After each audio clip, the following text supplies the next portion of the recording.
professor Josley, muito obrigada por aceitar o convite. Para quem não conhece Josley ainda, ele é professor de Direito do Trabalho, Processo do Trabalho, dá aula em curso de pós-graduação, também é juiz do trabalho no TRT da 2ª Região, e eu tenho a honra de chamar ele de parceiro também, a gente está desenvolvendo um projeto junto.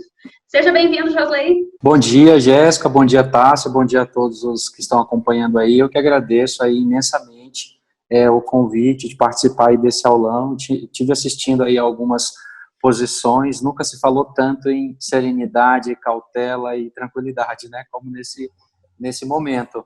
Mas aproveitar para dizer que esse nosso projeto sai ou não sai? Eu e você, com a turma lá, os meninos lá do Seu Futuro, acho que no segundo semestre a gente vai ter um bocado de novidade aí de compliance, atualização e prática trabalhista, né? Pode começar aqui, depois de agradecer. Bom, vai jogar na tela, não é? Vamos, professor, jogar aqui só um minutinho. Professor Josley, é possível a aplicação da medida provisória 936 para suspender o contrato de trabalho ou para redução de jornada e salário da empregada gestante? Pergunta polêmica, a gente ouviu ela bastante essa semana. Pois é, talvez tenha perdido a graça já, né? De tanto que a gente já ouviu o povo falando aí nas lives, nos comentários, mas olha, minha posição acompanha, eu acho que a maioria dos professores que já falaram nesse sentido, dos textos que a gente já viu em produção até aqui, que é no sentido da possibilidade, né? A medida provisória 936 e nem tão pouco a 927 fazem qualquer restrição, qualquer limitação, e a gente sabe que ainda temos uma Constituição, e Constituição Federal se aplica especialmente para os momentos de crise, como que estamos vivendo, e essa Constituição é clara em dizer que você é permitido, né, permite-se a você fazer tudo o que está na lei ou o que não é vedado por ela. Então, me parece que não havendo qualquer tipo de vedação, inclusive sobre um olhar constitucional, é possível sim implementar, evidentemente observando todos os requisitos da 936, essa redução de salário, de jornada e consequentemente de salário, e também a possibilidade de suspensão aí de 2 meses.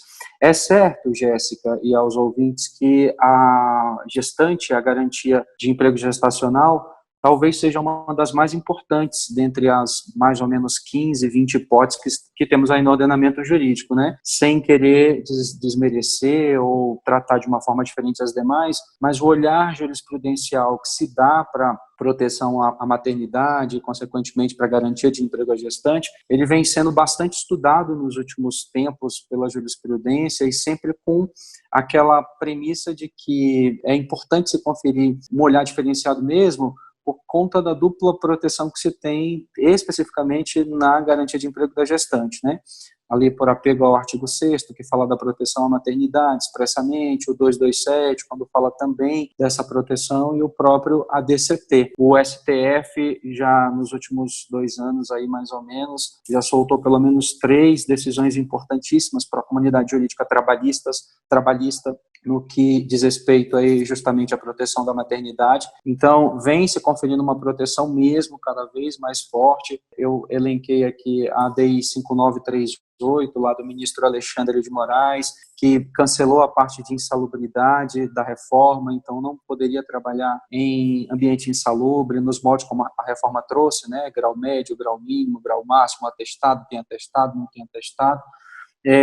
O Supremo, mais uma vez, no recurso extraordinário 629053, reafirmou que o início da garantia de emprego é de forma objetiva, ou seja, independe do conhecimento de quem quer que seja, do patrão, da empregada. Ou seja, a gente vem tendo demonstrações na jurisprudência do Supremo, inclusive, de bastante proteção.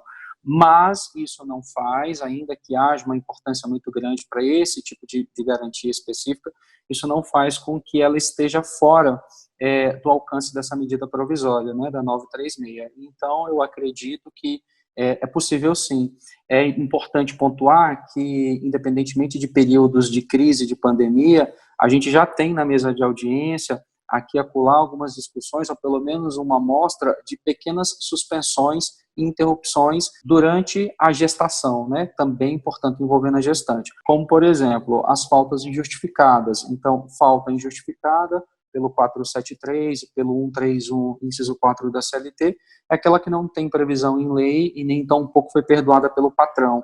Isso acontece no contrato da empregada gestante, né? Durante a gestação, ela entra em suspensão contratual, sim, validamente, em razão de faltas injustificadas. Eu só quis traçar um paralelo com esse exemplo, no sentido de que essa suspensão que se aproxima com a medida provisória 936 e é suspensão, ela é possível porque outros casos de suspensões já eram possíveis mesmo no contrato da gestante, como na hipótese de faltas injustificadas, ou afastamentos, ou até suspensões disciplinares ali do 474 ou 494 da CLT, né? Para a gestante que eventualmente não se comporte ali de acordo com as regras da empresa, ela já pode ser suspensa, por exemplo, até 30 dias. Então, não me parece haver nenhum impeditivo para esse tipo de situação.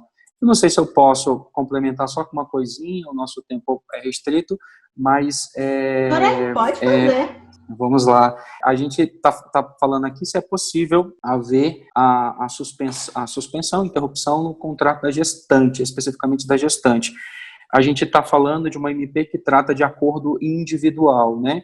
Então, eu acho que a primeira parte da minha resposta tem que passar necessariamente pela concordância da gestante. Não é que esse acordo individual ele vai ser imposto de goela abaixo, né? Eu fiz uma live com a Jéssica esses dias, falando aí do direito do trabalho em época de crise, e a gente abordou justamente isso, né?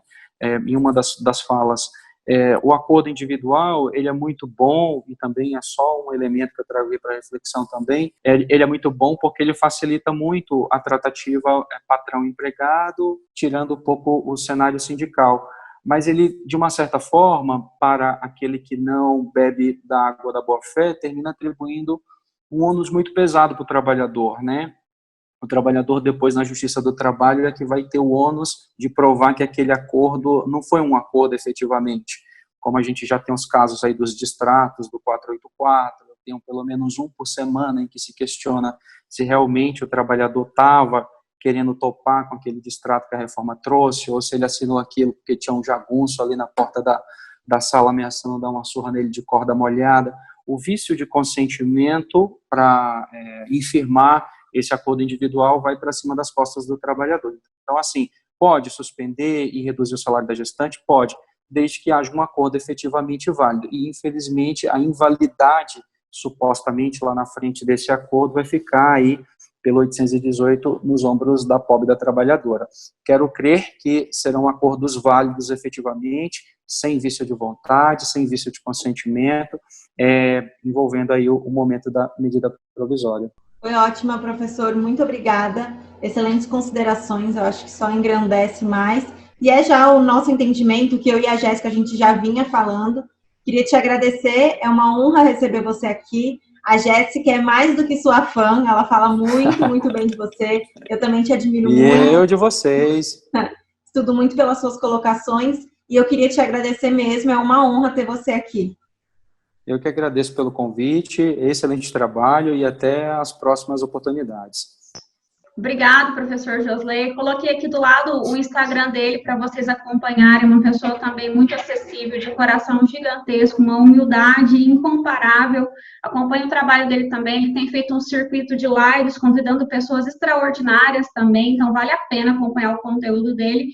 E logo, logo, se Deus quiser, quando isso tudo controlar, o nosso projeto sai também. Com a graça de Deus. Obrigada, professor.